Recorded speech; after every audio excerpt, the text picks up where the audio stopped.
Hey, what's up guys? Kostya here, and I just wanted to share an interesting position that was posted by one of our members in the Discord server.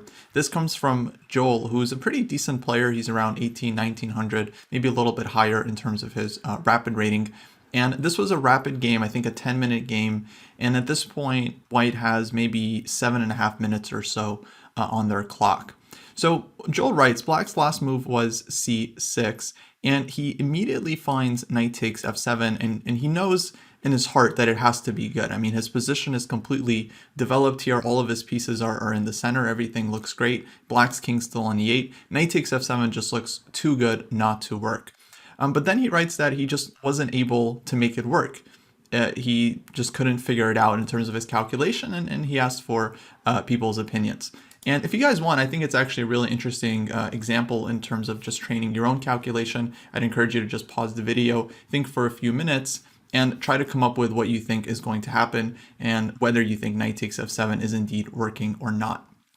So let me tell you guys what I thought about the position, because he posted the position, and at first glance I was actually very confused. I thought it was really simple. I thought, well, knight takes f7, king takes f7, bishop takes d6. Okay, we win a pawn. We could have taken on e6 as well, maybe with the bishop there or with the rook. Looks super good. Like, what's the problem? Then I realized, okay, maybe not so simple, right? So I took a step back. I just paused for a moment, and then I realized, oh, of course, knight takes f7. Black is going to throw in bishop takes f4, check. We have to go queen takes f4, then king takes f7, then white is sacrificed a piece. And in this position, I was calculating, okay, we have bishop takes e6 check, but maybe even better is rook takes e6. Taking with the rook, I thought, because it sets up this discovered attack against the king. The bishop lined up, we have ideas like rook takes f6 double check, and basically this is the moment where I stopped calculating. I thought maybe black can play like king f8 there or something. I can go rook d1, maybe we have something else. But in my mind's eye, I basically just evaluated the position. I just stopped there. And I even wrote in the Discord, like, if this was a blitz game, that's where I would stop. Knight f7, bishop f4, queen takes f4, king takes f7, rook takes e6, and then I would just play it, assume it's good, and move on from there. So it was really interesting to hear from Joel exactly what his process was in terms of the calculation and where exactly he got stuck. And it turns out he kind of stumbles on to two very, very important points that I kind of want to share with you guys. So the first thing is in terms of arranging the variations. According to Joel, after knight takes f7, in his mind, he didn't really feel like bishop takes f4 was forced, and although he saw this move is probably best, black takes on f4 with check, he felt like he's still going to have to go back and calculate other options here. Maybe black goes king takes f7, or maybe comes up with another move and doesn't take anything. And because of that, because he already has to start branching out a little bit, the problem was after knight takes f7, in his calculation, bishop takes f4, queen takes f4, king takes f7, he didn't really pause at this moment, and the only move he considered was bishop takes e6. So let's put it on the board so we can see what the issue is.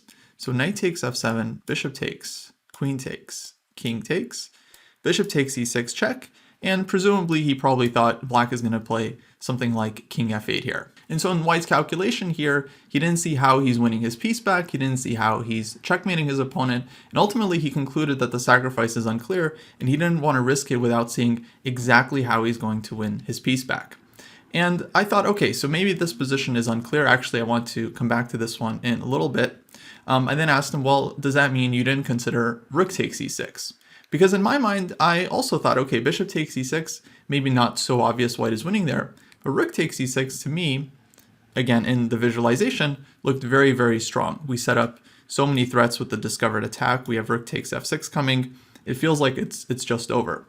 And according to Joel, he just couldn't really look for more options at this point because he'd already spent some energy calculating variations before.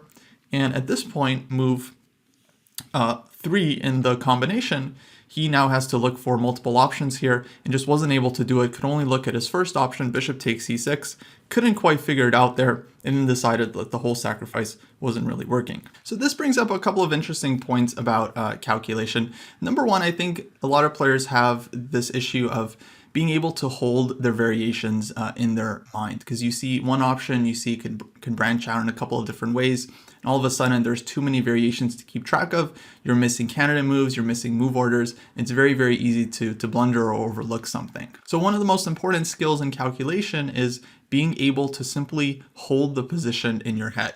Keep the position that you're visualizing steady, look through options along the way, but never lose track of the main line.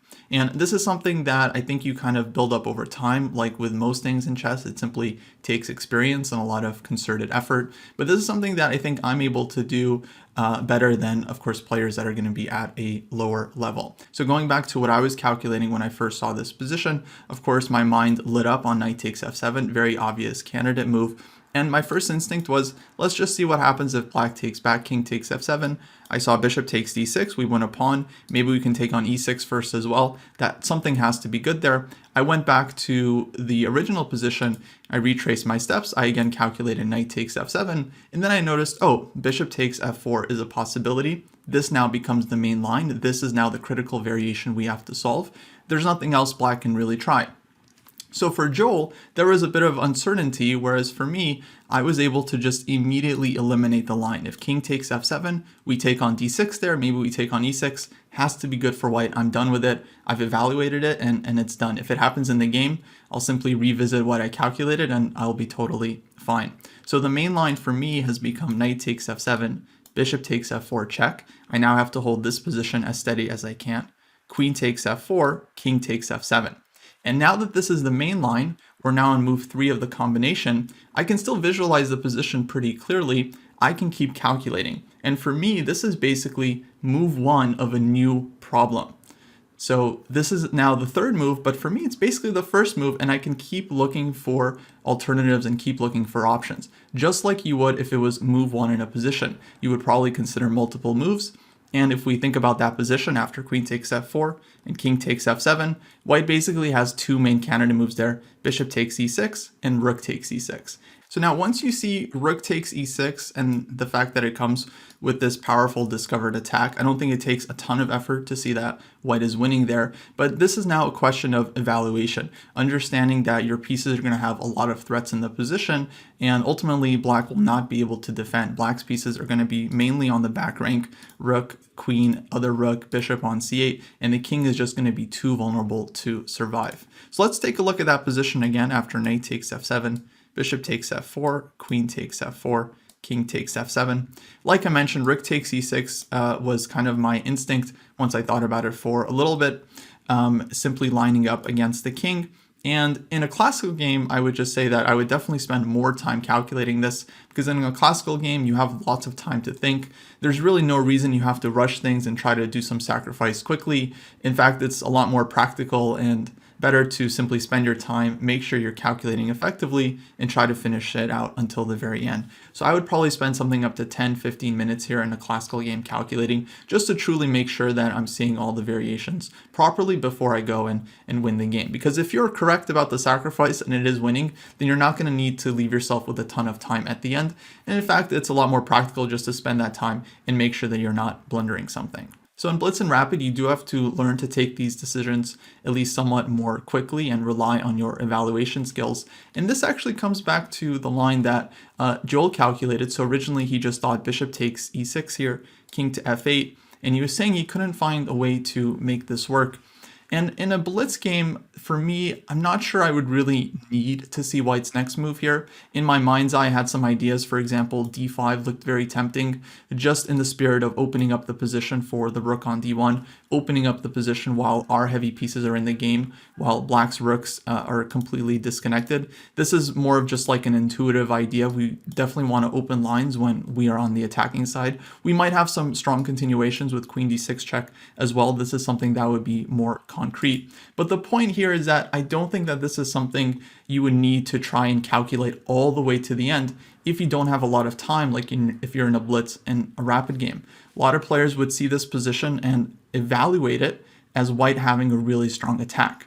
And the point is, once you play it out, once you get here, you're no longer having to visualize. You can see the position in front of you, and now moves like d5 are a lot easier to find. Whereas, of course, in your visualization, it's hard to keep the position, and then it's even harder to keep the position steady and then continue to find good moves. So sometimes you do have to trust that your attack is going to be good, and you got to go for it, knowing that once you get to this position, you're a good attacking player. You've seen lots of examples where players build and deliver crushing attacks. You'll find the move d5 here and you'll win the game. And if it turns out you're wrong, if it turns out you misevaluated, well, that's just going to be useful for your own chess understanding, and it'll help you better calibrate your evaluation of these positions in the future. So long story short, if you see a sacrifice, it looks very, very tempting. You feel like it should be winning. There should be something there, but you just don't have time to calculate it like in Blitz or Rapid.